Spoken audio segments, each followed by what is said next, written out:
Welcome to my dear online students. And this is another session for class 7th science. In the last session we have completed up to heterotrophic nutrition of plants, and in that heterotrophic nutrition we discussed that some plants are unable to make their own food. They are dependent on other animals or plants for their food.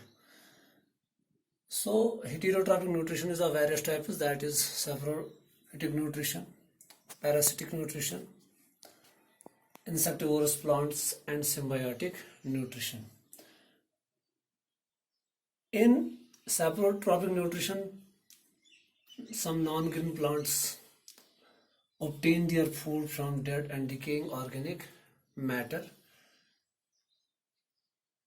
They secrete some chemicals and decompose the dead and decaying matter and get nutrients from that very dead and decaying matter in order to fulfill their nutritional demands.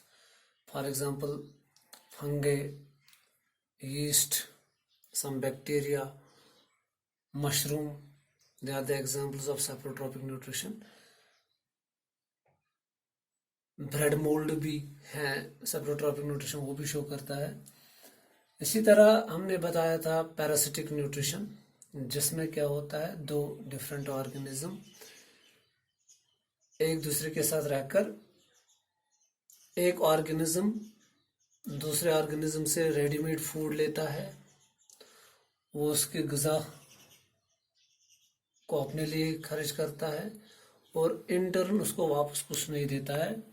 उसको हम बोलते हैं, जहाँ से वो parasite जो दूसरे से ग़िज़ा लेकर वापस कोई फ़ायदा नहीं देगा, उसको हम पैरासाइट बोलते हैं, और जहाँ से वो लेता है उसको हम होस्ट बोलते हैं. उसमें मैंने एग्जांपल आपको समझाई थी, कस्क्यूटा, या जिसको हम एमार्बल भी कहते हैं. तो ये थी एग्जांपल पैरासिटिक न्यूट्रिशन में. इसी तरह मैंने इंसेक्टिवोरस प्लांट्स में भी बताया था, कुछ प्लांट्स ऐसे जो इंसेक्ट्स खाते हैं और वहाँ से अपना ग़िज़ा हासिल करते हैं. Venus fly trap, pitcher plant, उसमें एग्जांपल मैंने बताई थी. इसी तरह मैंने आपको बताए थे सिम्बायोटिक न्यूट्रिशन, जिसमें क्या होता है, जिसमें दो डिफरेंट प्लांट्स और ऑर्गेनिज्म इकट्ठे रह के अपनी न्यूट्रिशनल डिमांड सेटिस्फाई करते हैं, अपनी रिक्वायरमेंट्स फुलफिल करते हैं.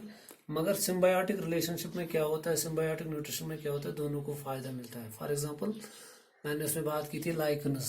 Lichen is an association of algae and fungi.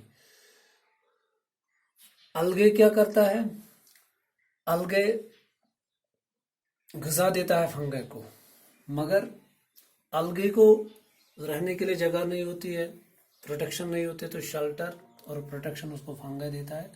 तो इस तरह वो इकट्ठे रहकर एक क्लोज एसोसिएशन में रहते हैं, और उसका नाम हम क्या बोलते हैं, लाइकन्स, और वो क्या शो करते हैं, सिम्बायोटिक न्यूट्रिशन. और एक बात आपको याद रखनी है, जिस इलाके में लाइकन्स ज़्यादा पाए जाते हैं वो उस इलाके की पहचान होती है कि इस इलाके में पोल्यूशन कम है, क्योंकि लाइकन्स वहाँ पे ज़्यादा प्रोड्यूस हो जाते हैं जहाँ पे पोल्यूशन लेवल कम होती है. That means they are the indicators of pollution also. Today's topic is replenishing nutrients in soil. What does it mean? क्योंकि आपको पता है कि जब एक प्लांट ऑटोट्रॉफिक न्यूट्रिशन शो करता है, जब वो फोटोसिंथेसिस करता है तो वो ग्लूकोज बनाता है, तो वहाँ से उस ग्लूकोज से उसको कार्बोहाइड्रेट्स मिल जाते हैं. क्योंकि एक प्लांट को प्रॉपर ग्रोथ और डेवलपमेंट के लिए खाली कार्बोहाइड्रेट्स की ज़रूरत नहीं होती, उसको प्रोटीन्स की भी ज़रूरत होती है, फैट्स की भी ज़रूरत होती है. तो इसके लिए उसको कुछ एक्स्ट्रा मिनरल्स की ज़रूरत पड़ती है, एक्स्ट्रा न्यूट्रिएंट्स की ज़रूरत पड़ती है. सपोज नाइट्रोजन की ज़रूरत पड़ती है, फास्फोरस, सल्फर, पोटेशियम, इन चीज़ों की इसको ज़रूरत पड़ती है. एक प्लांट कंटिन्यूसली ये nutrients nitrogen, phosphorus, sulphur, potassium soil से एब्जॉर्ब करके हासिल करता है, सॉइल से हासिल करता है. तो इस तरह से क्या होता है, सॉइल की जो फर्टिलिटी होती है, सॉइल में जो न्यूट्रिएंट लेवल होती है वो कम हो जाती है. तो अब इस सॉइल की न्यूट्रिएंट कैपेसिटी हम कैसे रिप्लेनिश करेंगे, कैसे बहाल करेंगे। जो सॉइल में प्लांट्स द्वारा न्यूट्रिएंट्स की कमी होती है उसको हम कैसे बहाल करेंगे, उसको हम कैसे फुलफिल करेंगे। तो कौन से तरीके हैं जिससे हम सॉइल की जरखेजी, सॉइल की फर्टिलिटी को मेंटेन कर सकते हैं। क्योंकि एक फार्मर अपनी जमीन में कंटिन्यूअसली क्रॉप्स ग्रो कर रहा है, फसल उगा रहा है कंटिन्यूअसली, तो उससे सॉइल की जो न्यूट्रिएंट लेवल है वो कम हो जाती है। अब हम कैसे वो कमी पूरी करेंगे, उसके लिए बहुत सारे तरीके हैं।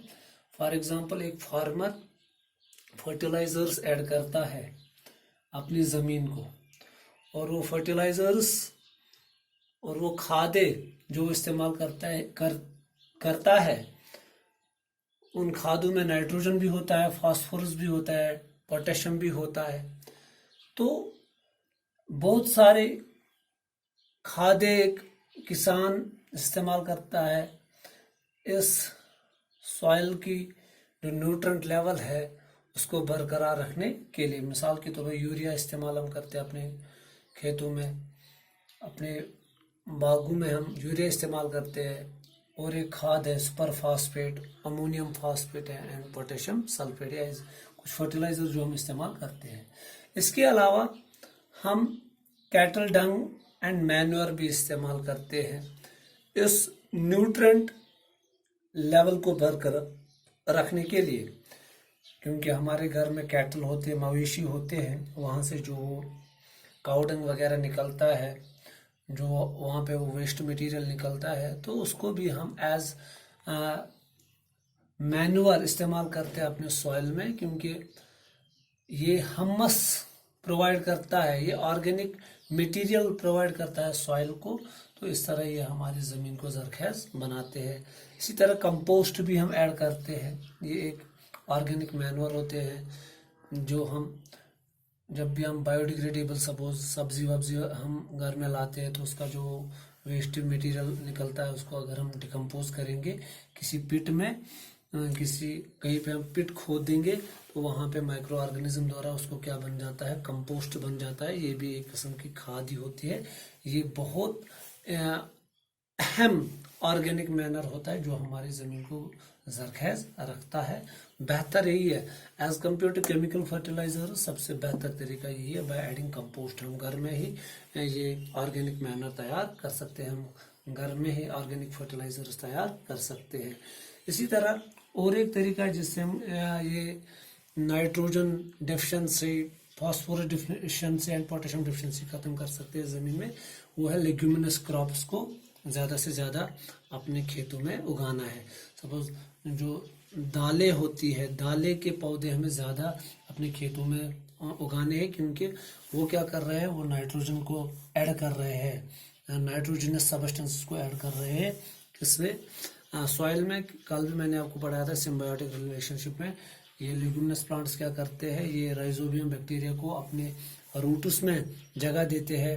ये लेग्यूमिनस प्लांट को उसको उस राइजोबियम को एक तो जगह देते हैं और दूसरा ग़िज़ा देते हैं, मगर इंटर्न वो राइजोबियम क्या करता है, वो एटमॉस्फेरिक नाइट्रोजन को यूजफुल नाइट्रोजन में तब्दील करके प्लांट के लिए प्रोवाइड करता है। इस तरह ये बहुत सारे तरीके हैं जिनसे हम ज़मीन की जरखेजी को बरकरार रख सकते हैं। Hope you will have understood the whole lesson. Now it is up to you, do the exercise of the chapter and put it in the group, and I will check the whole lesson. Thank you.